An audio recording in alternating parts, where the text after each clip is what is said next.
Hello under graduate student, कैसे हैं आप सभी। आई होप आप सभी अच्छे होंगे। मैं करण सिंह वेलकम करता हूं आप सभी का आपके और हमारे चैनल अमेजिंग साइंस साइड में। तो हमारी आज की वीडियो है बीएससी फर्स्ट सेमेस्टर के लिए, जिसमें हमने बीएससी फर्स्ट सेमेस्टर के लिए केमिस्ट्री स्टार्ट की थी। और केमिस्ट्री में हमारा पेपर का नाम था फंडामेंटल्स ऑफ केमिस्ट्री, और जिसमें हमारी यूनिट नंबर सेकंड चल रही थी। फर्स्ट हमने अभी नहीं कराई है, पहले यूनिट नंबर सेकंड कराएंगे, क्योंकि उसका रीज़न मैंने आपको प्रीवियस वीडियो में बता दिया है। अगर आपने वो लेक्चर नहीं वॉच किए हैं तो आप अभी जाकर हमारे चैनल पर विजिट करके उस वीडियो को, उन सारे लेक्चर्स को आप देख सकते हैं। तो हमारी यूनिट नंबर सेकंड का नाम है simple bonding theories of molecules. तो ये यूनिट नंबर सेकंड है, simple bonding theories of molecules, जिसमें हम टॉपिक वाइज आपको करा रहे हैं। टॉपिक में भी हम आपको क्वेश्चन के रूप में प्रेजेंट कर रहे हैं, ठीक है। क्योंकि आप जानते हैं आपको एग्जाम में क्वेश्चन मिलेंगे, टॉपिक नहीं मिलेंगे, तो इसलिए हम आपको हर टॉपिक को क्वेश्चन के फॉर्म में प्रिपेयर करके आपके सामने प्रेजेंट कर रहे हैं, ठीक है। तो आप लोग हमारे वीडियो में बने रहें, और जितने भी बीएससी फर्स्ट सेमेस्टर के स्टूडेंट हैं जिन्होंने अभी अभी एडमिशन लिया है, वो हमारे केमिस्ट्री पढ़ने के लिए हमारे चैनल के साथ जुड़ सकते हैं। तो ज़्यादा से ज़्यादा हमारे चैनल को सब्सक्राइब किया कीजिए और वीडियो को शेयर कीजिए, ताकि ज़्यादा से ज़्यादा बीएससी करने वाले स्टूडेंट्स को लाभ मिल सके। तो देखिए, हमारा क्वेश्चन चल रहा था क्वेश्चन नंबर थर्ड। तो हमारा क्वेश्चन नंबर थर्ड, पहले हम टॉपिक देख लेते हैं। Concept of hybridization, hybrid orbitals and molecule geometry. तो हमारा टॉपिक ये चल रहा था। तो जिसमें हम क्वेश्चन नंबर 2 जो है 1 एंड 2 वो हम क्या कर चुके हैं, कंप्लीट कर चुके हैं। तो आज का नंबर है हमारा क्वेश्चन नंबर 3 है, जिसमें what is hybridization and explain different type of hybridization with examples. तो इसका मतलब है हाइब्रिडाइजेशन क्या है, और हमें डिफरेंट टाइप के हाइब्रिडाइजेशन को विद एग्जांपल्स के साथ हमें क्या करना है, एक्सप्लेन करना है। तो मैं आपको ये बता देता हूँ कि मैंने हाइब्रिडाइजेशन जो है ये कंप्लीट करा दिया है। आप प्रीवियस लेक्चर जाके वॉच कर लें तो आपको समझ में आ जाएगा हाइब्रिडाइजेशन क्या होता है। देन हाइब्रिडाइजेशन के बाद अब मैंने आपको एप्लीकेशंस भी लिखाई थी हाइब्रिडाइजेशन की, और एप्लीकेशंस लिखाने के बाद मैंने आपको ये भी बताया था हाइब्रिडाइजेशन कितने होते हैं। तो एक एसपी होता है हाइब्रिडाइजेशन, एंड sp2 होता है, एंड sp3 होता है, एंड sp3d होता है, sp3d3 होता है, sp3d2 होता है। तो टोटल कितने होते हैं हमारे 6 हाइब्रिडाइजेशन होते हैं। तो ये हाइब्रिडाइजेशन को हम एक एक करके एक एक वीडियो में या तो कंप्लीट करेंगे, या फिर हम 2 हाइब्रिडाइजेशन 1 वीडियो में कंप्लीट करेंगे, ठीक है। वो वीडियो की लेंथ पर डिपेंड करता है, ठीक है। तो चलिए आज का लेक्चर हम लोग स्टार्ट करते हैं। तो आज के लेक्चर में क्या है हमारा sp हाइब्रिडाइजेशन, क्योंकि मैं आपको हाइब्रिडाइजेशन क्या होता है, व्हाट इज हाइब्रिडाइजेशन ये कंप्लीट करा चुका हूँ, और उसके बाद मैं आपको एप्लीकेशंस भी कंप्लीट करा चुका हूँ। तो आज के वीडियो में हम sp हाइब्रिडाइजेशन, चलिए आइए देखते हैं। तो हमारा टॉपिक है sp हाइब्रिडाइजेशन। sp हाइब्रिडाइजेशन क्या होता है, जब किसी एटम की 1s orbital and 1p orbital. तो क्या होता है जब किसी एटम की 1s ऑर्बिटल, यानी s आप जानते हैं जो कि स्फेरिकल होती है, ठीक है, ये s ऑर्बिटल है, और किसी एटम की p ऑर्बिटल आप जानते हैं डंबल शेप की होती है। प्रीवियस लेक्चर्स में मैंने आपको एकदम डिफाइन किया है अच्छे से, तो आप वहां जाकर देख सकते हैं। तो ये आपस में जब मिक्स होती है यानी मिक्स होती है, ठीक है, प्लस यानी आपस में जुड़ती है, तो फिर क्या होता है 2 न्यू sp हाइब्रिड ऑर्बिटल्स का फॉर्मेशन होता है, जो कि शेप, यानी जो इस s शेप था वो यहाँ भी s शेप इसका सेम ही रहेगा, ठीक है। और जो इसका स्फेरिकल था s ऑर्बिटल का, वो s ऑर्बिटल के स्फेरिकली उधर भी रहेगा फॉर्मेशन के बाद। एंड p ऑर्बिटल का जो डंबल शेप है वो भी सेम ही रहेगा हमारे मिक्सअप के बाद, ठीक है। देन उसके बाद हमारा शेप साइज हो गया, साइज के बाद फिर एनर्जी है, तीनों इक्वल होंगी, ठीक है। जो s की थी वो यहाँ भी रहेगी shape, size and energy, and जो p की थी वो भी यहाँ सेम रहेगी, ठीक है। उसके बाद इसी फिनोमिना को हम क्या कहते हैं, इस फिनोमिनन को हम sp हाइब्रिडाइजेशन कहते हैं, ठीक है। sp हाइब्रिड ऑर्बिटल्स में क्या होता है, s ऑर्बिटल का 50% पार्ट होता है एंड p ऑर्बिटल का कितना होता है, एंड p ऑर्बिटल का हमारा 50% पार्ट होता है। ठीक है, तो हमारे ये देखिए इसका 50% पार्ट हो गया, एंड p ऑर्बिटल का 50% पार्ट हो गया, एंड s ऑर्बिटल का भी हमारा 50% पार्ट हो गया। तो s ऑर्बिटल का 50% पार्ट होता है एंड p ऑर्बिटल का 50% पार्ट होता है। इन दोनों को मिक्स करके हमारा 100% बन जाता है, जो कि हमारा sp हाइब्रिडाइजेशन होता है, या फिर sp हाइब्रिड ऑर्बिटल्स होती हैं। ठीक है, ये रही sp हाइब्रिड ऑर्बिटल्स होती हैं। ठीक है, जिन मॉलिक्यूल में sp हाइब्रिडाइजेशन पाया जाता है, उनकी ज्योमेट्री रेखीय यानी लीनियर होती है। क्या होती है? रेखीय यानी लीनियर होती है। एंड बॉन्ड एंगल हमारा कैसा होता है? बॉन्ड एंगल हमारा 180 डिग्री होता है। बॉन्ड एंगल हमारा कैसा होता है? 180 डिग्री होता है। तो ये मैंने आप जो लिखा है यहाँ पे उसको मैंने डायग्राम के रूप में आपके सामने प्रेजेंट किया है। तो ये हमारा s ऑर्बिटल है जो कि स्फेरिकल होता है, इसका सेंटर होता है बीच में, एंड ये p ऑर्बिटल है। p में आप जानते हैं कि 3 होते हैं, px, py एंड pz। तो देखिए px ऑर्बिटल मिक्स हुआ, मैंने x लिया है, ठीक है, क्योंकि एक लिया है तो पहले x ही लेंगे। अगर 2 ऑर्बिटल्स लेते तो py लेते, ठीक है, py और px दोनों लेते। तो मैंने इन दोनों को मिक्स किया, तो देखिए ये क्या है? 2 sp हाइब्रिड ऑर्बिटल्स। क्योंकि 2 हमने इसलिए लिखा है क्योंकि वो सेफ साइड एंड एनर्जी में बिल्कुल सेम होते हैं। एक s मिक्स हुआ है और एक p मिक्स हुआ है। तो इनके बीच में बॉन्ड एंगल का मतलब है ये देखिए, बॉन्ड एंगल कितना होता है हमारा? 180 डिग्री। इनके बीच का हमारा बॉन्ड एंगल कितना होता है? 180 डिग्री का होता है। ये सब जिनके यूनिवर्सिटीज में या कॉलेजेस में, जिनकी यूनिवर्सिटी क्या कराती है, ऑब्जेक्टिव टाइप क्वेश्चन यानी मल्टीपल चॉइस क्वेश्चन कंडक्ट कराती है फर्स्ट सेमेस्टर का, वो ध्यान दें क्योंकि ये इंपॉर्टेंट क्वेश्चन है। आप अगर इन्हें ध्यान से पढ़ेंगे, आपसे वो यही पूछ सकते हैं कि sp हाइब्रिडाइजेशन में ज्योमेट्री कैसी होती है, तो आपको बताना पड़ेगा वो लीनियर होती है। एंड बॉन्ड एंगल कैसा होता है? बॉन्ड एंगल हमारा 180 डिग्री होता है। तो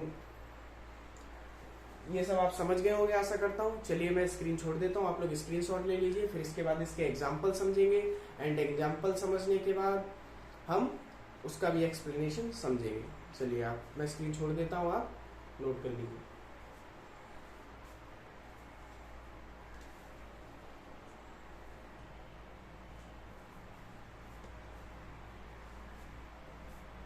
चलिए अब हम लोग समझेंगे एग्जाम्पल।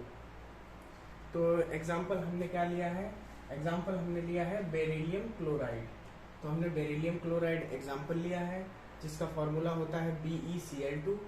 तो हमने बेरिलियम क्लोराइड मॉलिक्यूल को एग्जाम्पल में लिया है, जिसमें देखिए बेरिलियम क्लोराइड में सेंट्रल एटम बेरिलियम होता है। ठीक है, इसमें क्या होता है? सेंट्रल एटम, इसमें बेरिलियम क्लोराइड में सेंट्रल एटम क्या है? बेरिलियम है, जिसमें क्या होता है? हमारा sp हाइब्रिडाइजेशन पाया जाता है। इसमें हमारा sp हाइब्रिडाइजेशन पाया जाता है। और अब बेरिलियम एटम का आप जैसे कि जानते हैं परमाणु क्रमांक यानी कि एटॉमिक नंबर हमारा 4 होता है।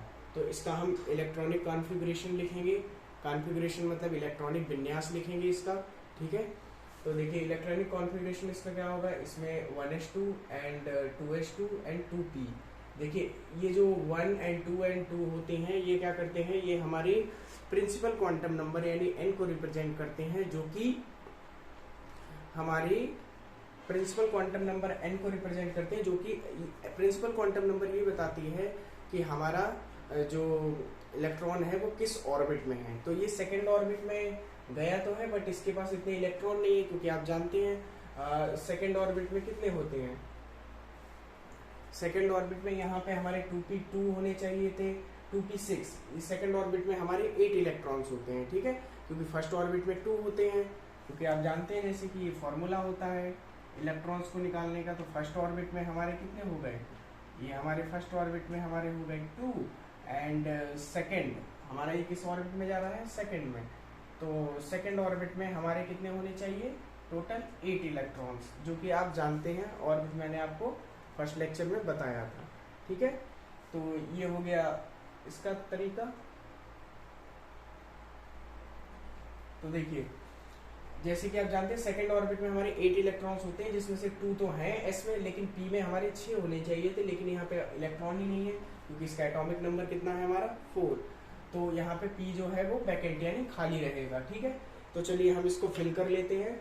देखिए हमारे एस में कितने इलेक्ट्रॉन्स हैं, एस में हमारे 2s2, क्योंकि हम केवल कॉन्फ़िगरेशन लास्ट का उसका देखते हैं, लास्ट वाली ऑर्बिट का हम कॉन्फ़िगरेशन देखते हैं। तो देखिए इसमें हमारे 2 इलेक्ट्रॉन्स हैं, एक क्लॉकवाइज एक एंटी क्लॉकवाइज। ठीक है, पी हमारा वैकेंट रहेगा। और अब ये ग्राउंड स्टेट है, बेरिलियम एटम की ग्राउंड स्टेट। ग्राउंड स्टेट में क्या होता है, पहले ही सब सेल में हमारी पेयरिंग हो जाती है। देन अब इसमें होल्ड के रूल का हम पालन करेंगे। अब देखिए ये इलेक्ट्रॉन एक्साइटेड स्टेट, जब इन्हें थोड़ी सी एनर्जी मिल जाती है तो ये एक्साइटेड स्टेट में पहुंच जाते हैं और इलेक्ट्रॉन अगले सब सेल में भी प्रवेश कर जाते हैं। जिसमें देखिए एक इलेक्ट्रॉन इसमें अनपेयर्ड है, एक इसमें अनपेयर्ड है। तो जितने हमारे अनपेयर्ड इलेक्ट्रॉन होते हैं, जितने ऑर्बिट में, वैकेंट को हम काउंट नहीं करेंगे।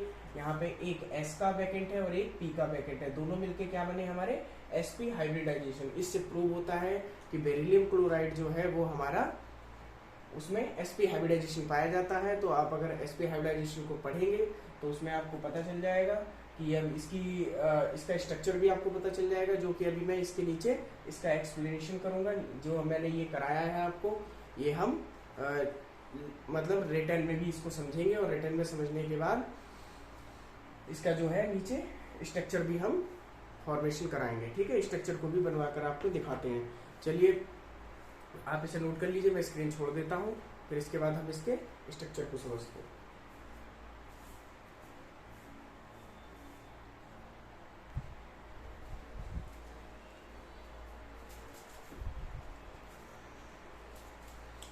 आशा करता हूँ आप सभी ने नोट कर लिया होगा। तो चलिए आगे हम लोग समझते हैं। आगे हमने एग्जाम्पल लिया था बेरिलियम क्लोराइड, जो कि BeCl2 जिसका मॉलिक्यूलर फार्मूला है। तो BeCl2 को हमने स्ट्रक्चर वाइज जिसकी कॉन्फ़िगरेशन, एटॉमिक नंबर, और उसके बाद उसमें BeCl2 में बेरिलियम एटम जो है वो सेंट्रल एटम होता है। ठीक है, इसका configuration, ground state and excited state और इलेक्ट्रॉन्स की फिलिंग sp ऑर्बिटल्स में, वो हमने समझ ली थी। अब इसको थ्योरेटिकल समझते हैं। देखिए क्या लिखा हुआ है, अतः उसके बाद आपको ये नोट करना है, जो मैंने अभी इससे पहले कराया था वो ground state and excited state. उसके आगे अतः बेरिलियम एटम के पास 2 sp हाइब्रिड ऑर्बिटल्स होती हैं। कितनी होती हैं, 2 sp हाइब्रिड ऑर्बिटल्स होती हैं, जिनमें एक एक अनपेयर्ड इलेक्ट्रॉन होता है। जिनमें क्या होता है, एक एक अनपेयर्ड इलेक्ट्रॉन होता है, जिनमें एक एक अनपेयर्ड इलेक्ट्रॉन होता है। एंड बेरिलियम एटम के ये दोनों sp hybrid orbital 2 chlorine atom. देखिए BeCl2 में कितने क्लोरीन एटम है, 2 क्लोरीन एटम। 2 क्लोरीन एटम्स के साथ क्या करते हैं, कोएक्सियल ओवरलैपिंग करते हैं। 2 क्लोरीन एटम जो होते हैं उसके 2 क्लोरीन एटम की एक इलेक्ट्रॉन मुक्त 3pz। अब आपको 3pz को समझना होगा।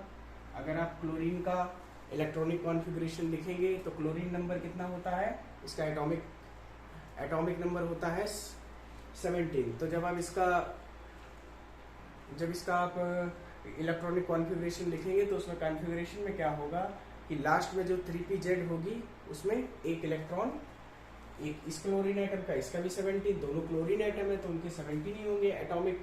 एटॉमिक जो नंबर होते हैं वो उनके 17 होंगे। देन 17 होंगे तो उनका जो 3pz होगा हमारा, p जब लास्ट में आएगा 3p, क्योंकि p में 6 होते हैं बट इसमें शायद 5 होंगे, तभी एक जो है अनपेयर्ड हो जाएगी। ठीक है, एक हमारी सब सेल की एक ऑर्बिटल क्या हो जाएगी, अनपेयर्ड हो जाएगी। ठीक है, आप कॉन्फ़िगरेशन लिख के देखिएगा, और ना आए तो मुझे कमेंट कीजिएगा, मैं आपको बता दूंगा। ठीक है, तो देखिए 3pz एटॉमिक ऑर्बिटल से कोएक्सियल ओवरलैपिंग करके BeCl2 का फॉर्मेशन होता है। ठीक है, चूंकि इस मॉलिक्यूल में sp हाइब्रिडाइजेशन पाया जाता है, इसलिए इसकी geometry linear and bond angle 180 degree होता है। Bond angle 180 degree and geometry कैसी होती है, लीनियर यानी रेखीय होती है। अब इसको स्ट्रक्चर के फॉर्म में समझते हैं। देखिए क्या है कि ये है हमारा क्लोरीन एटम और ये है हमारा बेरिलियम एटम की 2 लोब। मैंने बताया था ये लोब्स होती हैं जिनसे मिलके ये हमारे स्ट्रक्चर यानी डंबल बनते हैं, ठीक है। ये लोब होती है, ये लोब होती है, ठीक है। अब ये बेरिलियम एटम की लोब है, ये बेरिलियम एटम की लोब है, और ये क्लोरीन की है। देखो लिखा हुआ है 3pz atomic orbital of chlorine atom. 3pz ये वो वाली है जिसमें अनपेड इलेक्ट्रॉन होता है, क्योंकि ऊपर लिखा हुआ है अनपेड इलेक्ट्रॉन वाली ही बेरिलियम एटम से कोएक्सियल ओवरलैपिंग करके। Coaxial overlapping and side wise overlapping हम पीछे पढ़ चुके हैं। कोएक्सियल ओवरलैपिंग में सिग्मा बॉन्ड का फॉर्मेशन जो कि मैक्सिमम ओवरलैपिंग होती है, ठीक है, वो आप पीछे प्रीवियस लेक्चर देखें जाके। अब देखिए sp hybrid orbitals of beryllium atom, ये इसके लिए है, और ये क्लोरीन एटम ये इसके लिए भी है और इसके लिए, ठीक है। अब क्या है, इन दोनों ने जब मिक्सअप किया तो उसके बाद हमारा क्या हुआ, जब ओवरलैपिंग की इन्होंने दोनों ने बेरिलियम एटम के साथ, दोनों क्लोरीन एटम ने इस बेरिलियम एटम के साथ, तो जब इन्होंने क्या किया, कोएक्सियल ओवरलैपिंग की, तो उस कोएक्सियल ओवरलैपिंग से हमारा क्लोरीन और बेरिलियम एंड क्लोरीन दोनों जो है मिक्सअप होके क्या बना, linear geometry of BeCl2 molecule. देखिए ये 180 डिग्री इसका बॉन्ड एंगल है, जो कि हमने आपको sp हाइब्रिडाइजेशन का जब एग्जांपल भी लिया था इससे पीछे वीडियो में, तो मैंने आपको वहाँ पे समझाया था कि इसकी ज्योमेट्री क्या होती है लीनियर, एंड बॉन्ड एंगल क्या होता है 180 डिग्री होता है। तो आज के लेक्चर में बस इतना ही। कल आपसे फिर हम sp2 हाइब्रिडाइजेशन के साथ मिलते हैं, क्योंकि वीडियो थोड़ा लेंथी हो गया है, इससे ज़्यादा हम वीडियो नहीं रखते हैं, क्योंकि फिर स्टूडेंट जो है वो उसको वॉच नहीं कर पाते हैं, ठीक है। तो आप इस वीडियो को कभी भी आप आराम से देख सकते हैं, अपने 20 मिनट निकालिए अपने टाइम के पर डे के, और आप इसको आराम से देखिए। आपका जो सिलेबस है वो हम टाइम से कंप्लीट करा देंगे, ठीक है। वो बिल्कुल फर्स्ट सेमेस्टर के एग्ज़ाम से पहले ही, किसी भी यूनिवर्सिटी के एग्ज़ाम होने से पहले हम फंडामेंटल्स ऑफ केमिस्ट्री को कंप्लीट करा देंगे। तो चलिए आज के लेक्चर में सिर्फ इतना ही। तो मिलते हैं आपसे फिर एक न्यू वीडियो के साथ कल एक न्यू लेक्चर में। तब तक के लिए स्वस्थ रहिए। Have a nice day. Thank you and जय हिंद।